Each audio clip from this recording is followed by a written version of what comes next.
তো you guys welcome to my new channel. তো আজকে আমরা বানাতে যাচ্ছি চিকেন মোমো। তো আপনারা দেখেন কেমন হয়, সেই জন্য আগে ময়দা দিয়া বানিয়ে নিল। আর এটা হয়েছে যে আমাদের চিকেন, এতটুকু চিকেন নিয়েছে। আর সো এখন চিকেনটা বানানোর পর আমাদের গাজর কুচি হয়ে গেল। গাজর কুচির পরে আটা, এটা গোল গোল বানিয়ে নিল। আর আটা গোল গোল বানানোর পর আমাদের একটা ব্লেন্ডারের ভিতরে আমাদের চিকেনগুলো ঢেলে দেওয়া হলো। চিকেনগুলো ঢালার পরে আমাদের এই চিকেনগুলোকে ভালো করে মিক্সড করে নিচ্ছি, যেন আমাদের মোর ব্যাটারটা যেন আমরা বানাইতে পারি। সো এখন এটাকে ভালো করে করা হয়েছে। এখন এটাকে গাজর আর এটার সাথে রাখলো, যে গাজরটা আমরা কুচি করছিলাম সেটার সাথে এটা দেওয়া হলো। এটা দেখেন একদম হলো। এরপর পেঁয়াজগুলোকে হাত দিয়ে কাটতে অনেক কষ্ট হয়, এজন্য আমরা এই ব্লেন্ডারটাতে দিয়ে কাটছি যেন আমাদের আরও সহযোগিতা হয়।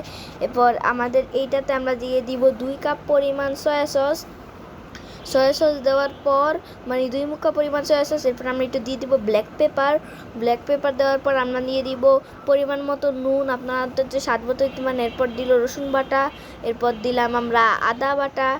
এই দুটি দেওয়ার পর আমরা এখানে একদম চুলায় গরম তেল ভেজে এটাতে দিয়ে দিলাম। গরম তেল ভেজে দেওয়ার পর এটাকে একদম ডিরেক্ট ঢেলে দিবেন। পরে আমরা চামচ দিয়ে মিক্স করে নিলাম, কারণ তেলটা অনেক গরম।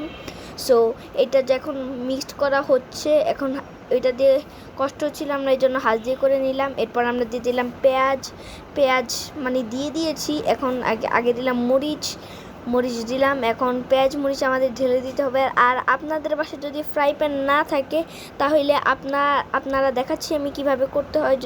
তাহলে আপনাদের একটা পাতিলে পানি নিয়ে নিতে হবে। সেই পানিটা আপনাদের নেওয়ার পর সেই পানিটা গরম হতে হবে। এরপর আমরা এভাবে রুটিটা বানিয়ে নিলাম।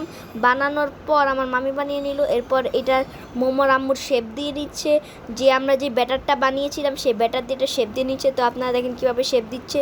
সো এইভাবে করে আপনারা সুন্দর করে আপনাদের পছন্দ মতো শেপ দিতে পারেন। সো এখন এখানে শেপ দেওয়া হয়ে গেছে। শেপ দেওয়া হয়ে যাওয়ার পর এটার উপরে আপনাদের এই ছাঁকনি এটা দিয়ে দিতে হবে, যেন আপনাদের মোমোটা ভালো করে হয়। এখন আপনারা ভালো করে এই মোমোটাকে 5-7 মিনিট স্টিম করে নেবেন। স্টিম করে নেওয়ার পর আপনারা ঢাকনাটা উঠিয়ে ফেলাবেন। তো এখন আমার বোন খাচ্ছে। বোন, কেমন হয়েছে তুমি একটু খেয়ে বলো তো। ও তো খাইলো, কেমন এলো বোন? ইয়াম্মি, অনেক টেস্টি হয়েছে, অনেক মজা ভাইয়া। তো গাইস, আজকের জন্য শুধু এতটুকু। তো যেহেতু আপনাদের আমার 45 সাবস্ক্রাইব করে দিয়েছেন, থ্যাংক ইউ।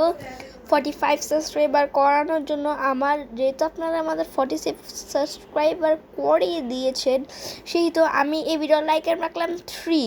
তো আপনারা লাইক করে দিয়েন। যদি ভিডিওটা ভালো লাগে তাহলে প্লিজ লাইক